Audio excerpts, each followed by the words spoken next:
Hello the internet and welcome back to Road Hazard. Today we finally begin the actual car part of our latest obsession. My first car, 1974 Plymouth Duster, that we're turning into a movie car replica-ish. Pretty close. Not perfectly, but kind of a mix. Anyway, you may notice I've already started. I got really excited. I got it up in the driveway, and I already pulled the seats out of it and the carpet, sill plates, and all that stuff, so I could get to the inside. Because we got trans tunnel piece from a 4-speed car that we got a Zeus in there. I'd say we started working on this thing just in time, because as I pulled the carpet up, you can see the floors were just starting to go. Luckily, I got to it just in time. There's just a little bit of scale. Still got good metal down there on both sides. This side's definitely worse than that side. The rear pans look just as good. But we got to it just in time. I'm gonna dry all the water out of this thing, and then we'll hit it with some rust converter, the like Pour 15 or whatever I can get at the local parts store for pretty cheap, and we'll rust proof that. These buckets were only held in by 3 bolts each, so the guy who put them in was like me. And I guess I'll kind of start by going around and showing you guys what we're actually going to be doing to the car itself, beyond just the mechanical work. Firstly, we have a little bit of rust repair to do. Small spots in both quarter panels. Just this little corner here.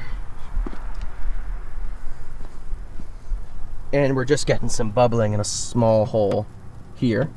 So we'll fix that. The worst of it, however, is at the lack of a trunk floor. This here is what holds the gas tank up. So currently Dreams are holding that off of the pavement, so we have to fix that. And also, I had a pinch weld break and the leaf spring jammed itself into the floor. So we're gonna fix that and brace it so it doesn't do that again. And then we'll weld all that back together. The rear leaf spring bushings, we're gonna replace with poly bushings. Not because the old ones were rubber and cracked and whatever, but because I couldn't get the right bushings when I installed these leaf springs, and I was daily driving the car at the time.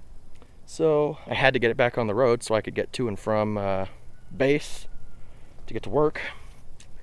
And I wrapped a bolt that I cut the head off in electrical tape and jammed it in there and called that a leaf spring bushing. So we're gonna replace those with actual bushings. Yeah, so we'll run down to the parts store and grab some rust converter for the floors, and then we'll grab a paint pen and trace that tunnel and get ready to zap that in. I have a plan for that. My dad gave me a pretty good idea when he was here a minute ago, so we're gonna use that for sure. Yeah, we'll get cranking on this thing.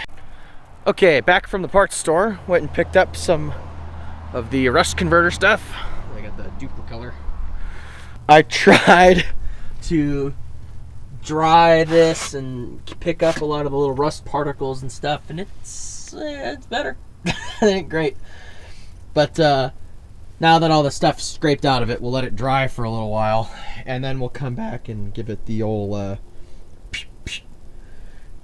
The other thing I'm doing now is setting this out. As you can see, this is that front piece of carpet, and it was wet because the windshield seal does absolutely nothing to keep water out of this car.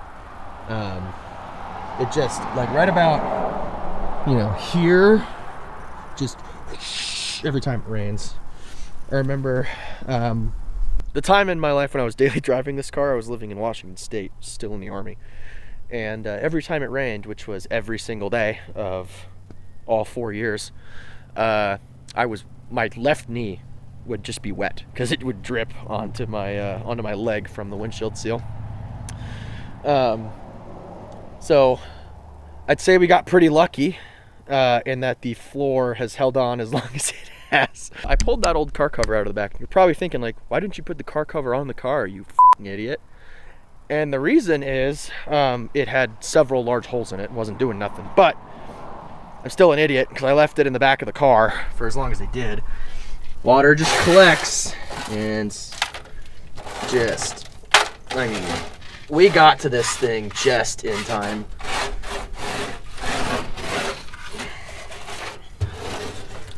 I mean, if I had let this car sit in my yard any longer, I'd be replacing the entire trunk pan instead of just the entire spare tire well and patching that part. But luckily, we got to it when we did. Unfortunately, the rust in the trunk spare tire well is way, way, way worse than it used to be. It used to be a hole about the size of the base of a soda can, so maybe like a 2-inch hole. Now it's the size of Idaho. You got the Panhandle, and Boise would be like there, you know, Twin Falls. Anyway, so I'm probably gonna have to order a whole patch panel because even just looking at it again now, not only do we have this massive hole, the original hole was here, by the way, but this whole section is rotten too. Gas tank still looks good, which is awesome because I really don't want to replace that. So I'm gonna be putting a actual patch in there, so I'll have to order that from Auto Metal Direct probably. I love rust repair. Woo! Luckily, actually, as of the time of this recording, like 2 episodes of Roadkill Garage just got put out, where Dulcich and Freiberger put together this red 70 or 71 Duster. I think it's a 70. And they're basically doing exactly what I did to this car, which is convert a Duster to a 360 4-speed car.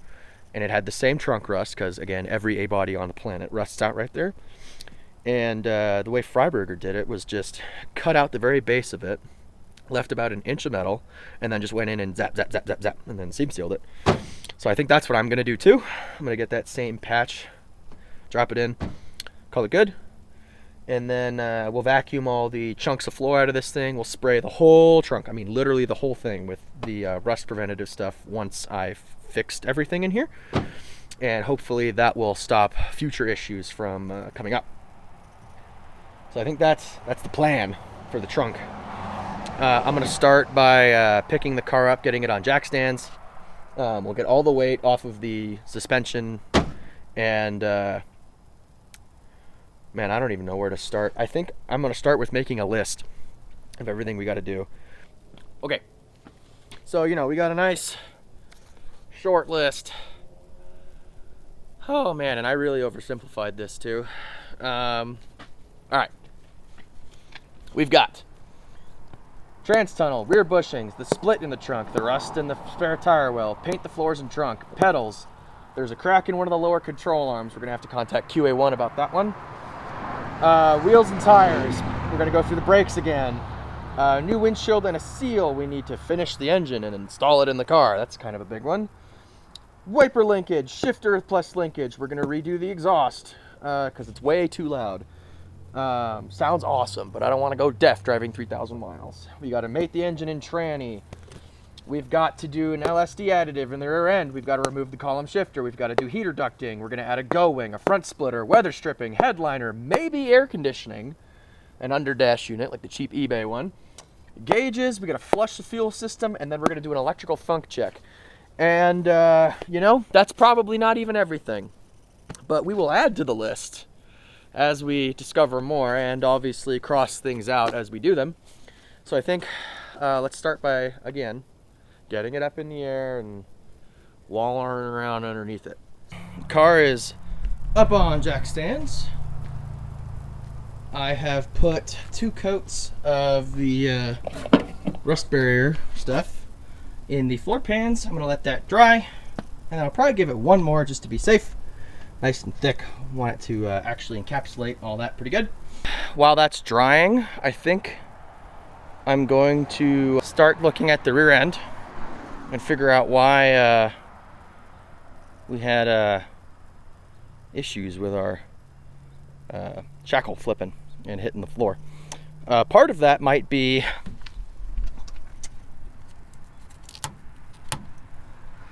our bushings are falling apart, and of course by bushings I mean that bolt that I wrapped in electrical tape. Oops. But first I'm gonna come back here with the vacuum and pull all this out. Here's what I've done in the last hour and a half or so. I put like 3 more coats of that rust converter on the floors. They're looking great. I also did the trunk, except for the parts where we're gonna be hacking and whatever. That's looking good as well. And then I figured I'd show you why I wanted to change the wheel and tire setup, even though I love the slot mags and we are going to keep them. Firstly, the fronts. These tires, A, hold air, and B, are bigger. The front tires that were on this car before are now over there on the Charger, which was also on slot mags, because the fronts were a 215/60/14, which is a tiny little tire, and the rears were a 245/60/14. So they were too small. They were way too small. But the tires that were on the Charger were a 215/70/14. So those are so close in overall diameter to the rear tires. They're going to look perfect. They're just thinner. The reason we're going to change the rear wheels, still going to be slots, just changing them, is because when I put this together the very first time, I could not find a set of 14x7s in 5 on 4.5. So I bought some that fit a Chevy 5 on 4 3/4 and ran these hub adapters. The problem was, even with the fender lips rolled, the car was scraping just the edge of that sidewall there, and then I replaced the shocks, and that helped a little bit, and then I put super stock rear springs on it, and that helped a little bit too. But I have many sets of slots at this point in my life because I hoard them. So we're gonna go ahead and replace the rear wheels with another set of 14s that I have that are the correct bolt pattern, and they're the same size. So we're gonna run down to a tire shop now, I think, and get those mounted up and bring them back, throw them on, and then wheels and tires can get crossed off the list too.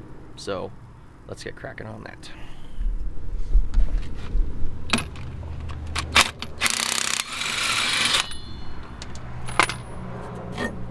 There's a better look at that 3-inch exhaust. Gee whiz, it's massive.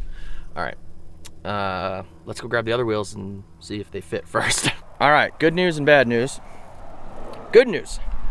Bolt pattern's obviously correct and they fit, and the tuck is gonna be perfect. They're not gonna hit or rub like the old ones did with that spacer on it. The bad news is these are tightened as much as they will go, and there's only like 2 threads holding each, and that's because the center bore of these wheels is smaller than it needs to be, like on those ones or on the other ones. I think what I'm gonna do now, it's 2:30-ish, is I'm gonna run down to the tire place, get them switched over, and oh, wait a minute. I wonder if that other set of slots in the shed are also, I can't remember if they're 14s or 15s, but if they're 14s, they're the correct bolt pattern, or should be.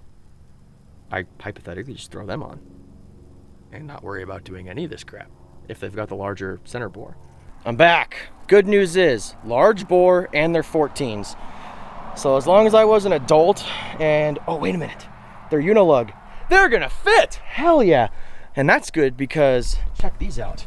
They're dirty, but these ones are polished.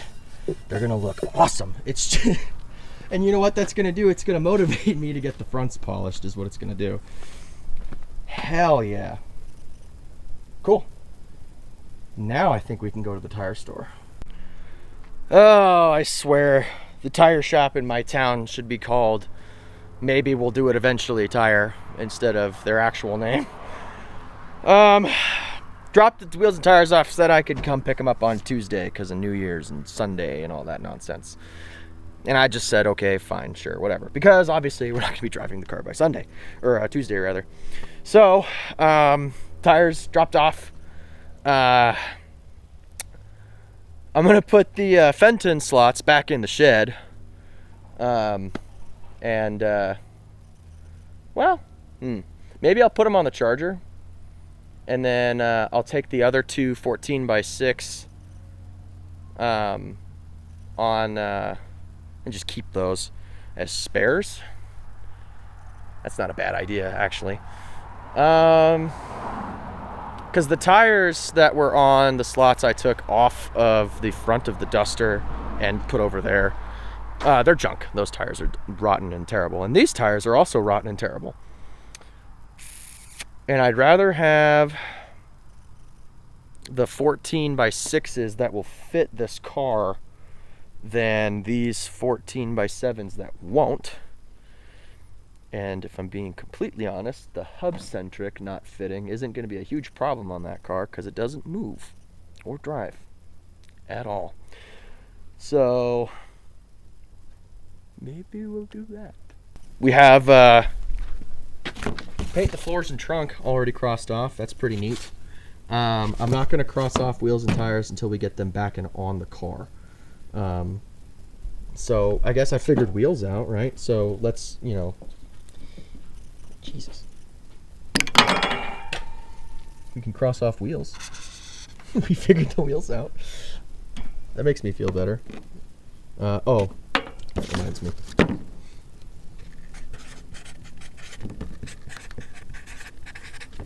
Yeah. Okay. Maybe we will pull the, we'll drop the leaf springs and do the poly bushings. And we'll leave the leaf springs disconnected until we can get that trunk fixed. So maybe we'll start on the trunk now, which means we got to put the axle on jack stands, drop her down, disconnect everything, and then send it. I actually think I used real bushings for the fronts, just was the big ones that are electrical tape. So I might be able to, oh yeah, those are actual bushings. I forgot that I did put real bushings in the fronts. So I only have to use the rears, and that'll give us the space we need to come over here and fix that whole business there. And then, we'll just keep going down the list and keep knocking little stuff out until we have a complete Duster. If this video gets 100,000 views, I'll send one viewer a piece of the car. Share it with all your friends. Genuine Mopar rust. Lord knows there's enough of that in this country. Have you ever seen an A body that isn't rusty? I got way too excited seeing the trans hump sitting in the car, so I switched over to doing that. I just finished tracing it with a paint pen. And what I'm going to do, because unfortunately when the guy I got it from cut it out, he just used a torch and just hacked it to pieces. This side's fine. All the way to basically this lower edge is where it's gacked. And then up through here. So what I'm going to do is make that cut probably 1.5 inches or 2 inches farther forward. And then I will bend it up to give a flange that I can kind of attach this destroyed edge to. And then I'm going to and I'll just, you know, sink it down with some Tech screws and then come in afterwards and throw some welds on it and seam sealer. And we'll do that when we do the trunk patch too. But that's where we are now. So I think I'm gonna go grab a marker or a grease pencil and scribe a line on the inside, about an inch, inch and a half, 2 inches, whatever I end up doing, around the hump, and then we'll get cutting. I got that cut out with the death wheel. Now I just gotta go through and basically break that factory spot weld on the top there, and ha! There it goes. That was really easy. Sort of. Ow! Keep hitting my head on the mirror. Hello. Yeah, I record these on a GoPro Hero 3. Welcome to 2005. Kind of convince it to die. Eh. Oh no, this whole corner's not even cut yet.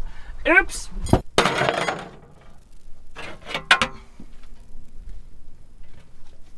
All right, who wants a piece of genuine 74? I'm just kidding, I'm not doing that. But check that out. Force bed, baby. That's what I'm talking about. All we gotta do is flange it, stuff it in there. I've been wanting to do that for a long, long time, I'll tell you that much. So I think how I'm gonna do this flangey flange is I'll make a cut from like here to here and then here to here.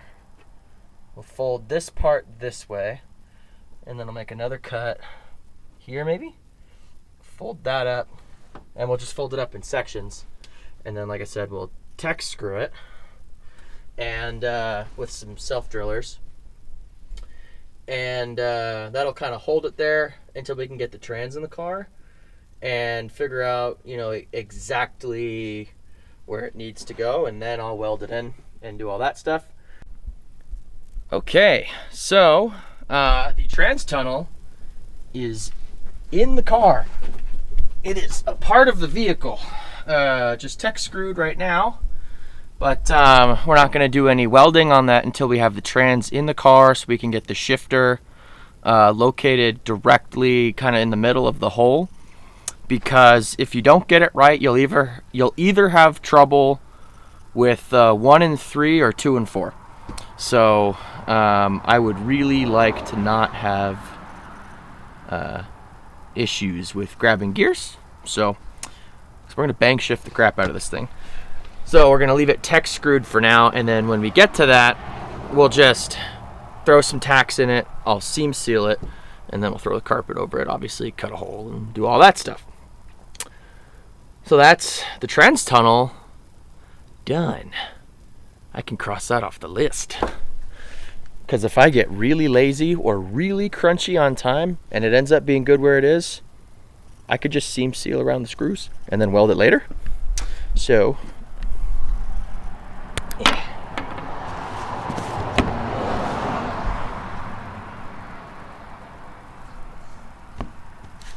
The very first thing I wrote down, crossed off already. How about that, fellas? Not bad for a day's work. It's winter in Idaho, which means that even though it's 4:45, the sun's about to set. We're in golden hour already. So I'm gonna start cleaning up and head inside. We'll come out here tomorrow and the day after that and the day after that and the day after that. We'll keep plugging away at this thing until everything's crossed off that list. I'm really excited, you guys. This is a big project for me. This is a big deal. I've had this car for a very long time. It's my first car, like I said. And finally putting it together the way I've always wanted it put together is just making me feel really good today. I like seeing it in the driveway. It feels like progress, even though I only did a few things. So we'll see you guys soon. Switching gears. working on the engine because push rods got here early, which was awesome. So threw those in, and guess what? They gonna work. So pretty excited to have push rods that are actually going to push rod, and we're gonna have to use stock rockers, but that's okay. I'm trying not to think about it. Well, it's not okay, actually. Speedmaster. I'm gonna throw the rest of the engine together now, because we have all the gaskets, all the parts. Are you sure about that? I think that we need to put this thing together. So I'm going to throw the valve train on the other side, and then we'll do the front cover.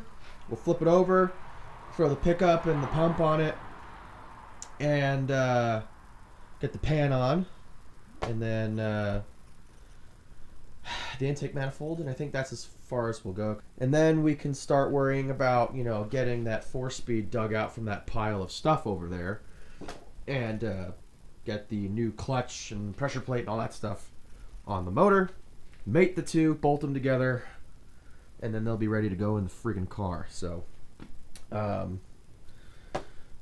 let's build an engine again.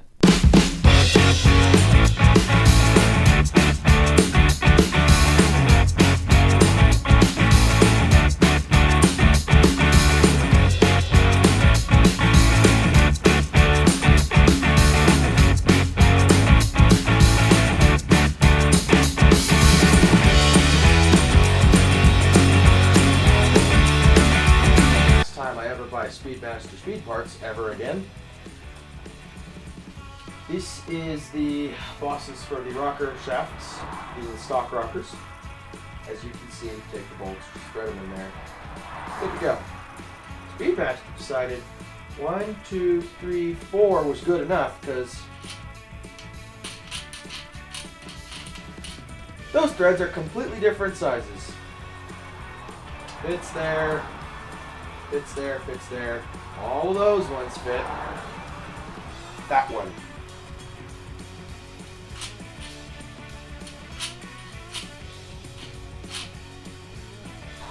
And good news. Turns out their stupidity is only 75% of what I thought it was. All of these are helicoiled, actually. That's just how they got the threads. They just didn't put one in that one, so I went and got 5/16 18 helicoil, and it's just going in.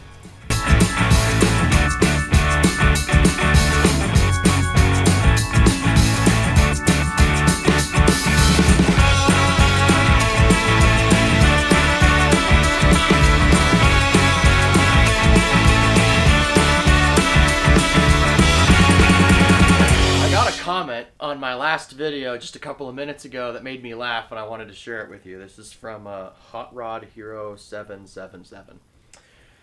This is going to seem irrelevant at first, but bear with me to the end. LOL. I was watching the Ugly Truckling episode of Roadkill the other day, and I remembered a few years ago that Freiberger posted something about somebody finding it in a junkyard somewhere. I scrolled through like 3 years of posts, and I found it. That was you. Yes, it was Hot Rod Hero. I was at L&L Classic Auto in Twin Falls looking for parts for my 65 Fairlane 500, and sitting right out front was Roadkill's Ugly Truckling. And David Freiberger took the picture that I posted to my personal Instagram and reposted it with a little blurb talking about, how they got the Pontiac T37 in trade with some other stuff for that car. So you got me. That was me. 3 years ago, I'm the guy who found the Ugly Truckling. It's like the most insignificant little tidbit of like trivia. That was like the crowning achievement of 2020 for me, was opening up Instagram and being like, wow, I have 1,000 notifications, and seeing a picture of me on my personal hero's Instagram. That was pretty cool. Okay, so I just dug through all my boxes of stuff and realized that I don't have a timing cover gasket. So we will not be putting the tank cover on.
Okay, intake manifold.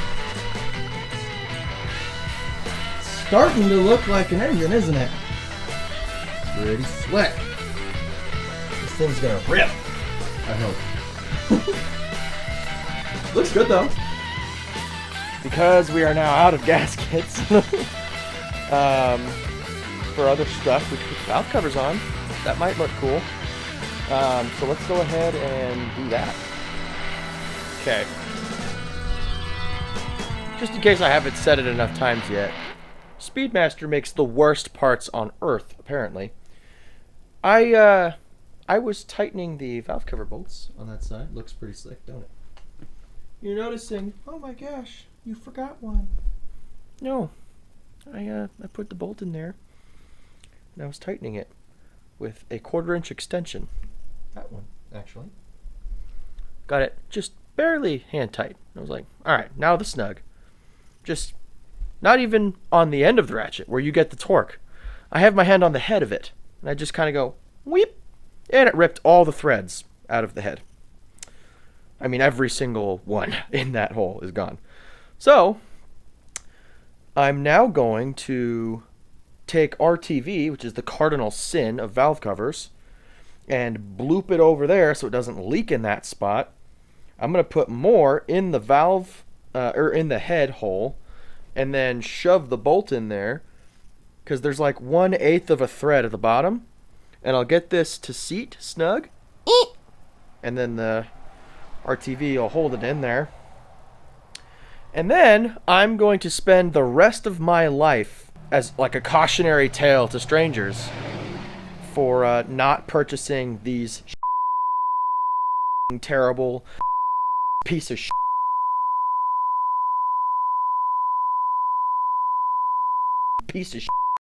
parts ever again.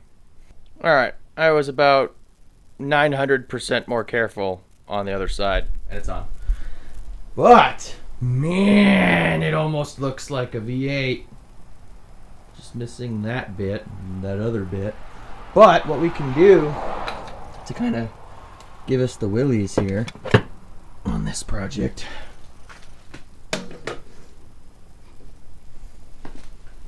Oh, yeah. Yeah. All right. We're back. Gaskets are here. So we can throw the front of the motor on, flip it over, and get the oil pan on, and we'll have a complete 360 V8 for the Duster. And we can go and start everything else this project will need before it's done. But baby steps. Let's finish putting the engine together. Gonna go ahead and start with the front dress, like I said. So, okay, timing cover, water pump installed. So basically, we're gonna flip it over now and put on the oil pan and the gasket. You've seen me do it before. We're gonna do it again.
Right.